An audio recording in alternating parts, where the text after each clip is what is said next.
Hi coaches, Lee Dunn here with another game of the week for you. This week we're looking at a collection of 1v1s.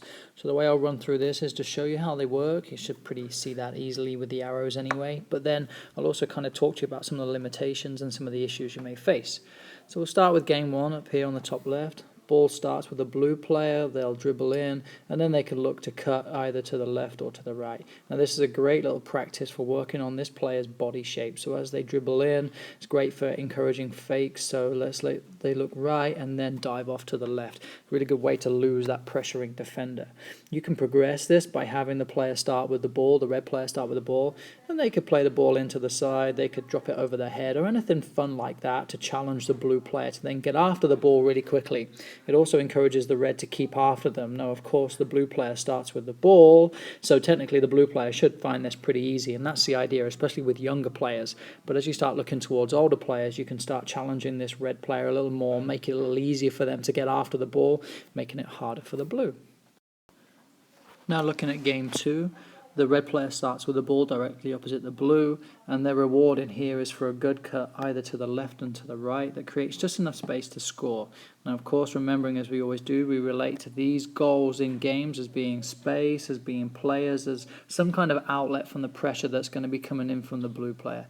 Now, you can make this harder by having the blue start with the ball and make what we call a good-bad pass, where they fire the ball into the red, and then the challenge on their touch is even more so, and especially with some of the older players, again, they'll be clever, they'll find a quick and easy way around this. You can also just move this yellow cone in here, move it closer so that it's harder for the red to simply cut away from the blue, because sometimes if they're too far apart, a bad touch will be rewarded just as much as a good touch will be rewarded. So just a note to follow on this if you're watching, seeing how easy it is for the players, because of course remember also that they're soon going to lose interest if they're not being challenged too much.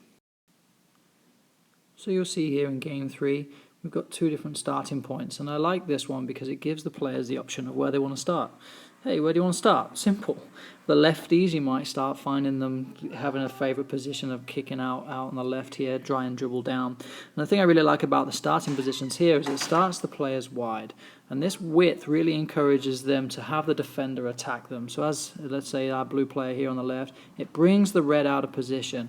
And this really helps with our blue player's vision, knowing that this space is now going to be taken, but they've got space to cut inside. And we've worked on our cuts in both game one and game two to create a little bit of space. And in this time, instead of the goals being left or right, the goal is forward, but the reward for the right cut is to be able to get the ball in the goal. And again, it gives the players options, so we're not just telling them how to play or what to play, we're saying to them which side of the play do you want, which side of the cones do you want to start on. Now again, a lot of 1v1s will start with the player right here in the middle, and I just like to change it up a little bit for them, that they're not always running straight at the defender, because what you'll find is a lot of the play will take place in the middle, and their cuts will take them away from goal, and that's not what we want. We want to try and get closer to the goal. And finally, looking at game four, changing the dynamic of the game here a little bit. So instead of playing directly across, as you might often see, and as you'll see in a lot of my games of the weeks, changing the dynamic of the field so we have wide corners. And the idea behind the wide corners is it gives the players space to go out with the ball, drawing the defender. So as you'll see here, we could have the blue come out into the corners. Red will then come out, and again, the reward for using cuts and fakes is to cut back inside, and then the goal being right open for us. Just making players aware of where they're playing and not just generally playing straight forwards to a goal, but using the difference in space. And as a coach, these are the moments where you can encourage players to take that ball a little wider, because then it creates space down the middle for the players to play. So as a coach, depending on how you're going to run this, you can find yourself in the middle right here. Problem is that as you're looking at game one, you may not see what's going on in game four, but you can move yourself up and down these lines and across the top too. Now, you could absolutely have all of these 8 players playing game one. Then you could move on to game two and just quickly move the cones to set them up, as you see in game two there and there, move the goals to game four, and so on. Or you could have, as I like to say, World Series Game 1, World Series Game 2, World Series Game 3, and Game 4. So that you're moving the players on. They know where they're going. They know what's expected of them. Almost like a group workout where you show the players what each station is going to be, explain the numbers, and then move them on.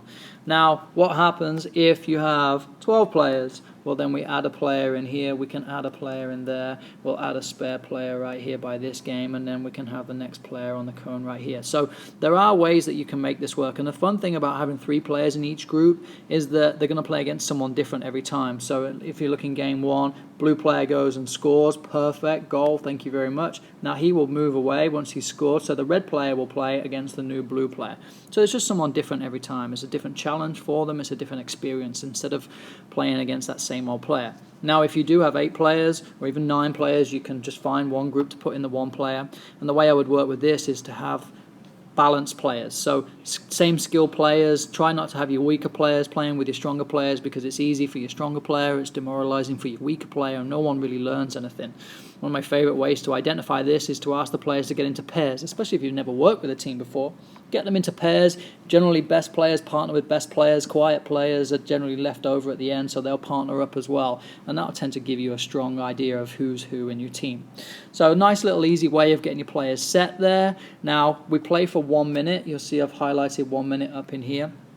And the idea of the 1 minute is that it's hard work playing 1v1. We give them a 1 minute round, and then we just switch, or we stop, and we give them a 30-second, whether it's a coaching moment or if it's just a breather to reset and grab the soccer balls, and then we'll play again for another minute. And I like to do 1 or 2 minutes on each station and then move them on. The idea being that it stays fresh, it stays exciting, and then the 1 minute time limit gives them an opportunity to really push themselves, knowing that there's going to be an end to it. If you just let them play, it'll start really high, and then it'll kind of tail off once they realize that there's no end in sight, once they get tired. So playing with these 1 minute time limits, they know how hard they're going to work, they know what's expected of them, and they can push themselves to play. Those players that aren't playing so hard, those are the moments where you say, hey, you've got 1 minute of play, you're losing out, you're missing out, look at all these other players using their touches. And of course with higher intensity means more reps, more play, gives the chance of more touches on the ball. So to wrap this up, you could be the only one on the field as the coach. As I said, you could find yourself in here coaching and managing. That's not a problem. Now, if you're going to do coaching, actual individual technique, then find yourself in the right positions, whether it's right there, whether it's right here. You can find yourself on the side of game 4 right here, or of course right in here in game 2. These are the right positions where you can find yourself watching the game and seeing what you need to see. I'm not really worried about this guy right now. I'm worried about this guy in game 2 because he or she has the ball. They're the ones that we're working on the cuts and the fakes. So I really care about what's going on right here. After 1 minute, they'll do their switch and they'll all get the chance of having the ball at their feet. But your voice, your control of the group is really going to determine the success. If you have an assistant coach, great. Or if you as your assistant coach will be able to manage, let's say, for example, game 3 and game 4, and you can simply manage game 1 and game 2. So certainly consider how you are going to set your field up. These are all 10 by 10 little boxes. They're not very big and they don't require much. I've used pop-up goals there or bow nets, but you can simply use cones. You can use whatever it takes just to get the idea of goals. I prefer having goals because scoring goals is what matters to the kids that are playing soccer. Thanks very much for watching. If you have any questions, let me know.